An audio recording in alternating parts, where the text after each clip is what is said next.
Imagínate esto, una ciudad con más de 2 millones de habitantes, que tiene un sistema de transporte capaz de mover a la gente casi tan rápido como un metro, pero que costó apenas una fracción de lo que cuesta construir un metro, sin túneles, sin tener que excavar la ciudad entera, sin esas obras interminables que duran años y años. Pues sí, eso existe y no está en Europa ni en Asia, está en Brasil y yo estoy aquí y se llama Curitiba. Y lo que te voy a contar hoy es cómo un arquitecto con un presupuesto limitado logró ganarle la partida a las megaciudades que se gastan miles de millones de dólares en trenes subterráneos.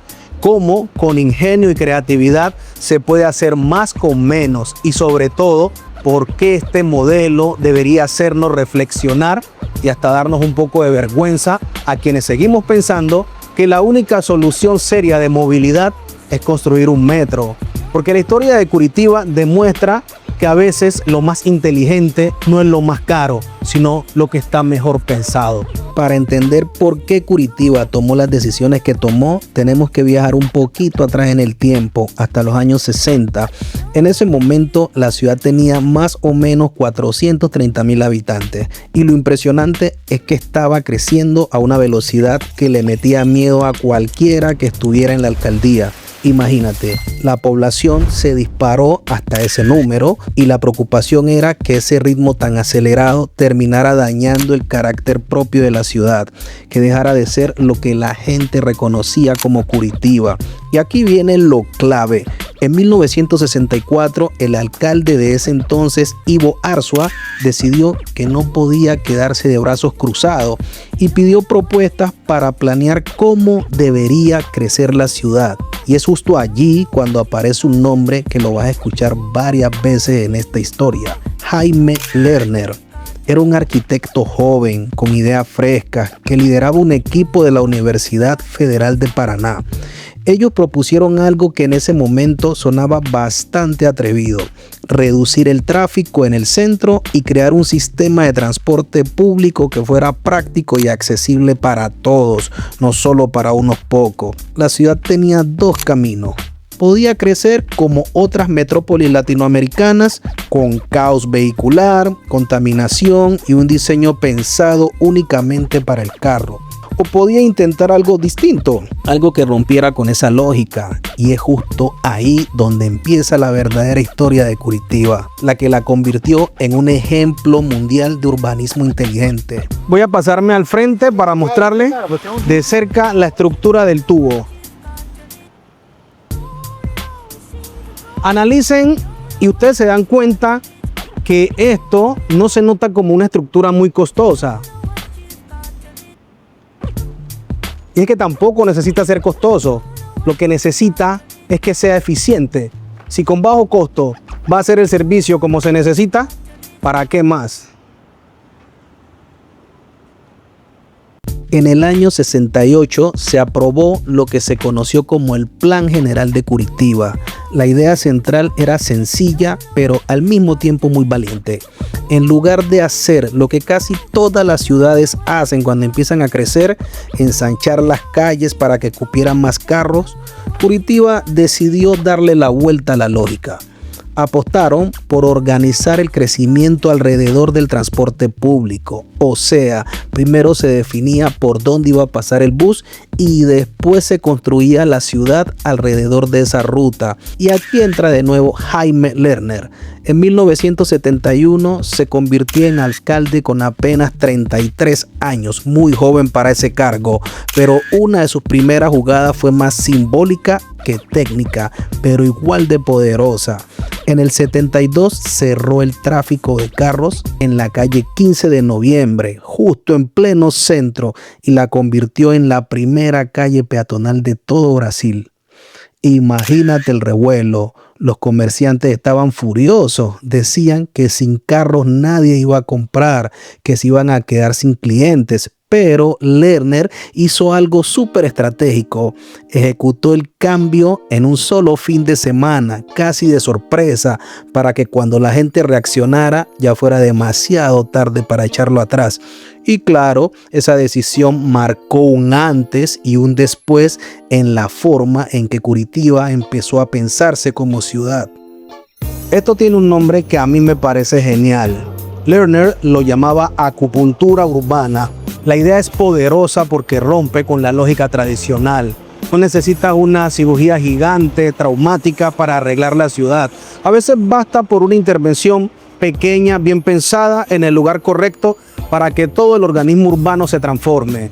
Una calle peatonal que cambia la dinámica del centro, una estación del bus diseñada con inteligencia que mejora la experiencia de miles de personas, un parque colocado en un sitio preciso que le da vida al barrio entero. Ese tipo de acciones son como pinchazos estratégicos que reactivan la ciudad. Y es prácticamente lo contrario a la lógica que siempre escuchamos. Necesitamos un metro archimillonario para resolver la movilidad, pero Lerner demostró que no siempre hace falta esa cirugía mayor, que a veces lo que realmente funciona es la acupuntura urbana, intervenciones puntuales, bien pensadas, que terminan teniendo un impacto enorme en la calidad de la vida de la gente. Y aquí es donde llegamos al corazón de toda esta historia. En 1974, Curitiba inauguró lo que hoy se reconoce en todo el mundo como el sistema BRT, Bus Rapid Transit, o transporte rápido en bus. Fueron cerca de 20 kilómetros de corredores exclusivos para buses de gran capacidad, a los que le pusieron un nombre muy propio, las canaletas. La lógica detrás de esto era brillante en su simpleza. Como la mayoría de ciudades del mundo, Curitiba no tenía los recursos para construir un metro subterráneo, ni tampoco para subsidiar las tarifas durante años. Entonces, en lugar de pelear contra esa limitación, la convirtieron en una virtud. Un sistema basado en buses se puede adaptar a la infraestructura que ya existe en casi cualquier ciudad. Es flexible para cambiar rutas según la demanda y además se puede construir mucho más rápido con apenas una fracción del costo de un sistema de trenes. Era como decir, no tenemos metro, pero podemos hacer que los buses funcionen como si lo fueran. Pero lo que realmente hizo especial al sistema de Curitiba no fueron solo esos carriles exclusivos. Fue un invento que hoy en día casi nadie recuerda de dónde salió. Las famosas estaciones tubo. En el año 91, Jaime Lerner, ya como gobernador de Paraná en ese momento, impulsó la creación de esas estaciones cilíndricas, hechas principalmente en acero y vidrio. Allí los pasajeros pagaban el pasaje antes de subirse al bus, entraban al mismo nivel del piso del vehículo sin escalones. ¿Te suena familiar? Es la misma lógica de un metro. Embarque a nivel, pago anticipado, entrada y salida rápida por varias puertas al mismo tiempo. La gran diferencia es que en vez de gastar millones en excavar toda una ciudad, lo que hicieron fue construir estaciones de vidrio en la superficie. Una solución ingeniosa, práctica y mucho más barata, que terminó marcando un modelo replicado en decenas de ciudades alrededor del mundo.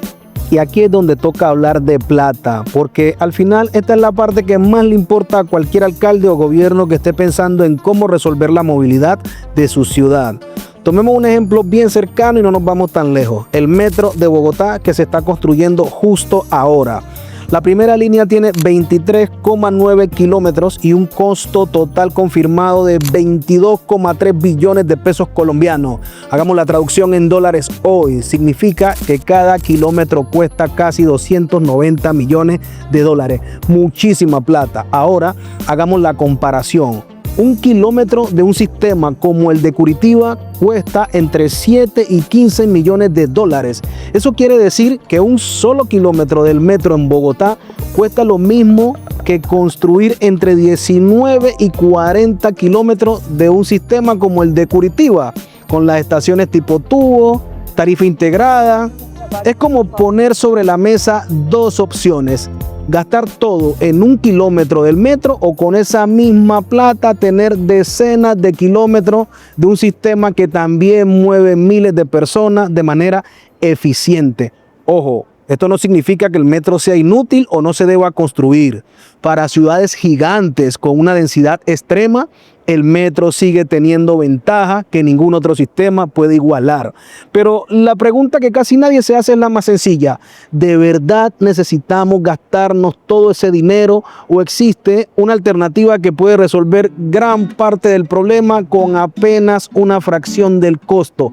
Esa es la reflexión que deja Curitiba y que todavía muchas ciudades no se han atrevido a enfrentar. Pero ojo, si Curitiba se hubiera limitado únicamente a poner buses rápidos, la historia no sería tan especial. Lo que realmente la convirtió en un caso de estudio mundial fue que lograron integrar el transporte con la manera en que la ciudad iba creciendo. A lo largo de los corredores de buses permitieron que se construyeran edificios más altos y con mayor densidad. En cambio, lejos de esos corredores, la altura de construcción se limitó. ¿Qué pasó entonces? Que la gente de manera natural empezó a ubicarse cerca de las rutas de transporte, porque era ahí donde se podía construir más y además vivir más cerca de todo lo que necesitaban.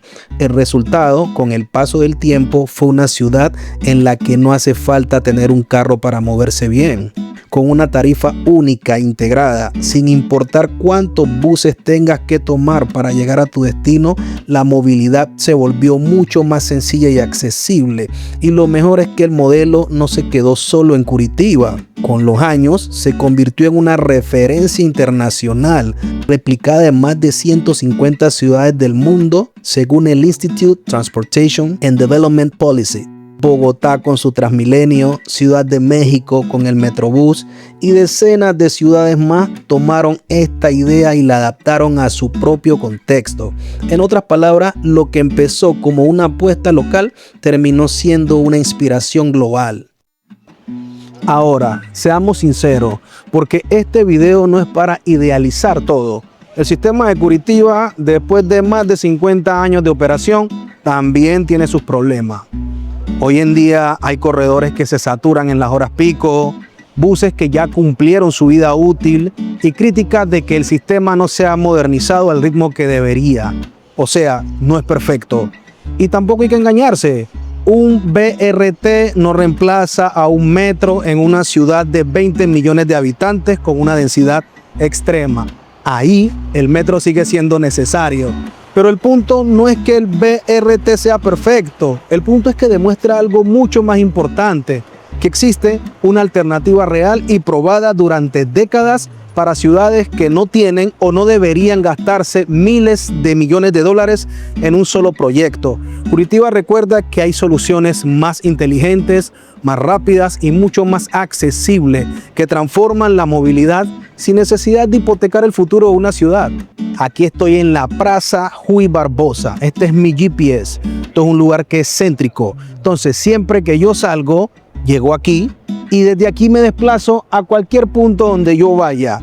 Cuando ya regreso, si en caso tal me voy a perder, o pongo el mapa o pregunto dónde está la Plaza Ruy Barbosa y llego aquí. Cuando regreso aquí, simplemente me ubico por aquí y yo sé que por aquí me deja el bus que fue el mismo que me trajo. Ese mismo bus lo tomo y regreso a la casa normalmente. Entonces, este vendría siendo el lugar donde yo siempre me ubico fácilmente para no embolatarme aquí en la ciudad.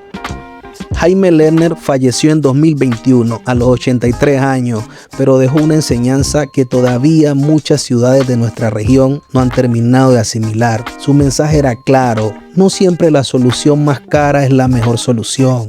A veces, la ciudad más inteligente no es la que gasta más dinero, sino la que se detiene a pensar mejor, a diseñar con ingenio y a aprovechar lo que ya tiene. Esa fue la gran lección de Curitiba y de Lerner, demostrar que la creatividad puede ser más poderosa que el presupuesto y que las ideas bien pensadas pueden transformar una ciudad entera. Y yo creo que esta es una enseñanza que nos deja Curitiba. ¿Cuántos gobiernos siguen prometiendo metros que van a tardar 20 años en construirse y van a costar miles de millones cuando ya existe un modelo probado, más barato y más rápido de implementar que lleva funcionando medio siglo? Esa es la reflexión incómoda que tenemos que poner sobre la mesa. ¿De verdad estamos pensando en soluciones inteligentes ¿O vamos a seguir atrapados en la idea de que solo lo más caro es lo más serio? Los tubos le dan tanto carácter a esta ciudad que ya es un distintivo. Es más, en cualquier parte del mundo que usted vea una fotografía con estos tubos, usted no se va a ninguna parte. Usted sabe que es en Curitiba, capital del estado de Paraná, en el sur de Brasil. Si te gustó este video, si quieres que sigamos conversando sobre cómo se construye o cómo se destruyen las ciudades de nuestra región, dale like, suscríbete y déjame en los comentarios qué ciudad te gustaría que analicemos en el próximo video. Porque al final, hablar de Curitiba y de Jaime Lerner no es solo hablar de transporte, es hablar de cómo pensamos nuestras ciudades, de cómo decidimos invertir y de qué futuro queremos construir. No se olviden compartir el contenido, suscríbanse y nos vemos en el próximo video.